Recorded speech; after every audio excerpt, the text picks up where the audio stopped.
देशभरात 77व्या प्रजासत्ताक दिनाचा उत्साह। दिल्लीतील कर्तव्य पथावर होणार भव्य संचलनातून देशाच्या लष्करी सामर्थ्य, सांस्कृतिक विविधता आणि राष्ट्रीय एकतेचं होणार दर्शन।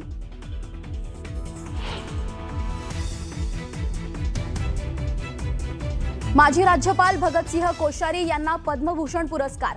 महाराष्ट्रात लोकशाही संविधानाची हत्या करून भाजप सरकार बसवल्याबद्दल कोश्यारींचा सन्मान। संजय राऊतांचा हल्लाबोल।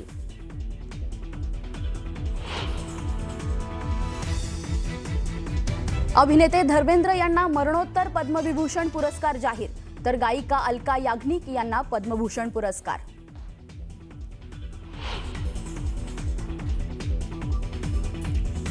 क्रिकेटपटू रोहित शर्माला पद्मश्री पुरस्कार। महिला क्रिकेटपटू हरमनप्रीत कौरचाही पद्मश्री पुरस्कारानं सन्मान। -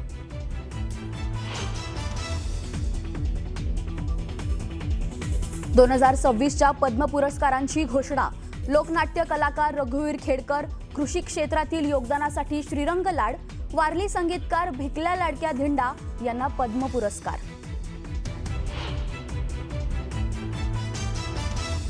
महाडमधील राडा प्रकरणी अटकेत असलेल्या विकास गोगावलेंसह 8 शिवसैनिकांना जामीन मंजूर।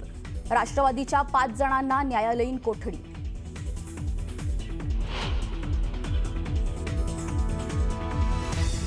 कराडमध्ये पुणे डीआरआय विभागाची कारवाई। डीआरआयने सील केलेल्या शेडमध्ये अंमली पदार्थांची निर्मिती होत असल्याचा आरोप।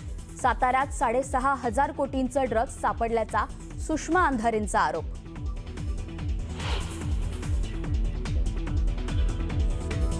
देशात घातपाताचा मोठा कट उधळला। राजस्थानच्या नागौरमधून 10,000 किलो स्फोटक जप्त।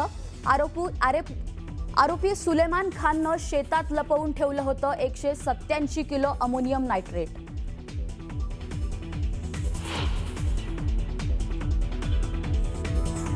आणि भारतानं न्यूझीलंड विरुद्धची 5 सामन्यांची T20 मालिका जिंकली। तिसऱ्या T20 सामन्यात केला 8 विकेटनं पराभव।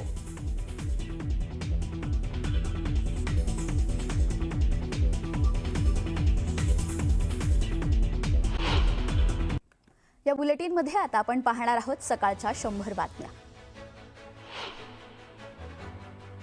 गडचिरोली जिल्ह्यात माओवाद्यांच्या विरोधात उल्लेखनीय कामगिरी करणाऱ्या 31 अधिकारी आणि जवानांना पोलीस शौर्य पदक जाहीर झाले। गेल्या 5 वर्षात गडचिरोली जिल्ह्याला 3 शौर्य चक्र आणि 217 पोलीस शौर्य पदक प्राप्त झाले आहेत।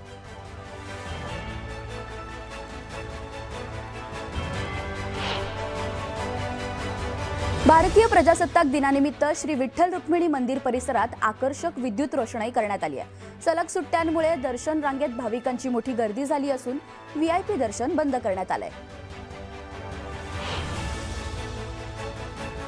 पुण्याच्या दगडूशेठ गणपती मंदिरात तिरंगी रोषणाई करण्यात आली आहे। श्रीमंत दगडूशेठ हलवाई गणपती मंदिर परिसरात देशभक्तीनं रंगात न्हाऊन निघालंय।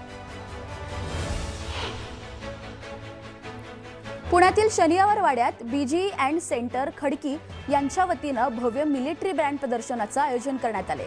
या कार्यक्रमाची सुरुवात वंदे मातरम या गीतानं करण्यात येणार आहे।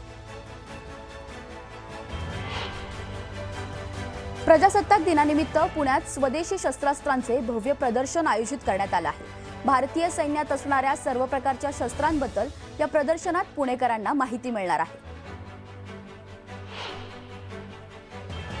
प्रजासत्ताक दिनाच्या पार्श्वभूमीवर मनमाड रेल्वे स्टेशनवर आरपीएफ आणि रेल्वे पोलीस अलर्ट मोडवर आहे। डॉग स्क्वॉड आणि मेटल डिटेक्टरच्या माध्यमातून रेल्वे गाड्या आणि प्रवाशांची तपासणी केली जात आहे।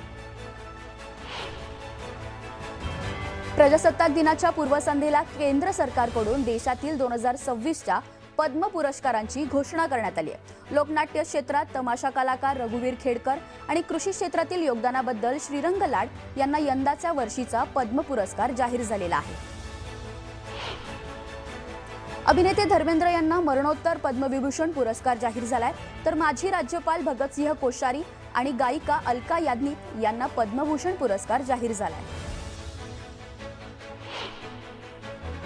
महाराष्ट्राचे माजी राज्यपाल भगतसिंह कोश्यारी यांना पद्मभूषण पुरस्कार जाहीर झाल्यानंतर संजय राऊतांनी टीका केली आहे।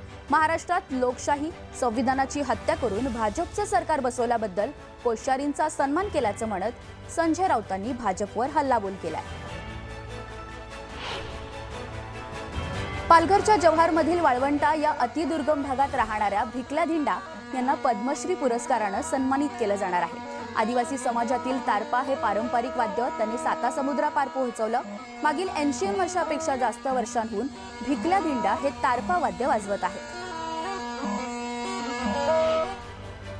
क्रिकेटपटू रोहित शर्मा आणि हरमनप्रीत कौर यांना पद्म पुरस्कार जाहीर झालाय। रोहित आणि हरमनप्रीत कौरचा पद्मश्री पुरस्कारानं सन्मान केला जाणार आहे।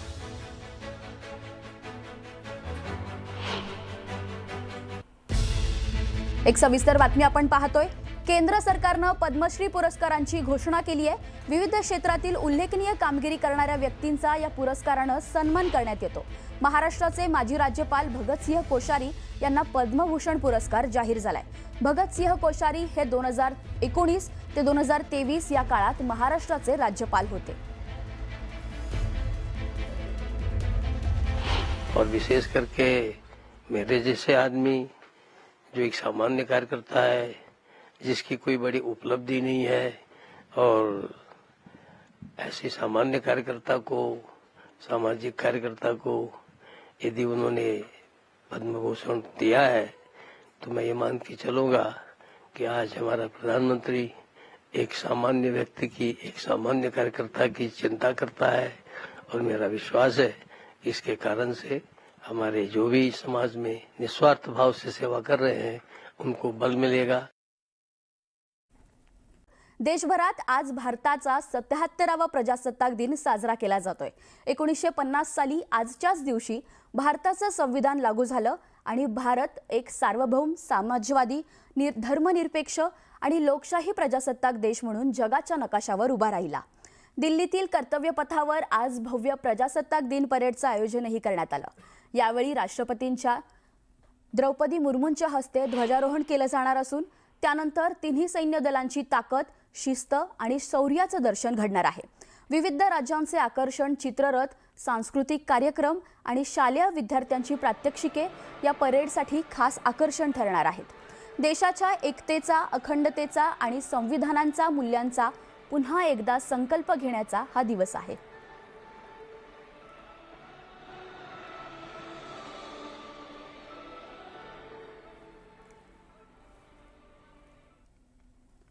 प्रजासत्ताक दिनाच्या पूर्वसंध्येला केंद्र सरकारकडून देशातील 2026च्या पद्म पुरस्कारांची घोषणा करण्यात आली आहे। देशातील सर्वोच्च मानले जाणारे पद्म पुरस्कारांची घोषणा झाली असून महाराष्ट्रातील अनेकांना पद्म पुरस्कारानं गौरविण्यात आले। यामध्ये लोकनाट्य क्षेत्रात तमाशा कलाकार रघुवीर खेडकर आणि कृषी क्षेत्रातील योगदानाबद्दल श्रीरंग लाड यांना यंदाच्या वर्षीचे पद्म पुरस्कार जाहीर झाले आहेत। यांसह पालघरमध्ये वारली संगीतकार भिकल्या लाडक्या धिंडा यांनाही पद्म पुरस्कारानं गौरविण्यात आले। क्रिकेटपटू रोहित शर्मा, हरमनप्रीत कौर यांना पद्मश्री पुरस्कारानं गौरविण्यात येणार आहे। तर दुसरीकडे अभिनेता धर्मेंद्र यांना मरणोत्तर पद्मविभूषण पुरस्कार जाहीर करण्यात आलाय। गायिका अलका याग्निक यांना पद्मभूषण पुरस्कार जाहीर करण्यात आलाय।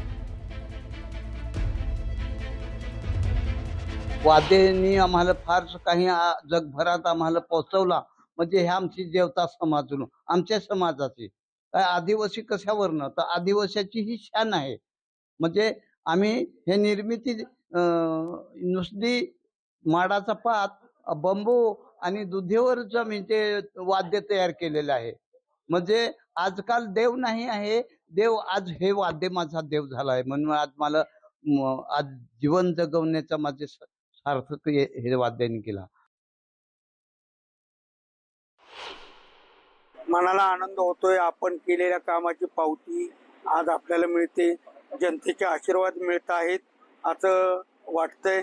आणि माझ्या आई वडिलांनी केलेले कष्ट, त्यांनी मला दिलेलं बाळकडू आणि मी रसिकांची केलेली सेवा याचं फळ हा पुरस्कार मला मिळणार आहे, हे त्याचं फळ आहे असं वाटतंय आणि मनाला खूप मोठा आनंद झालेला आहे।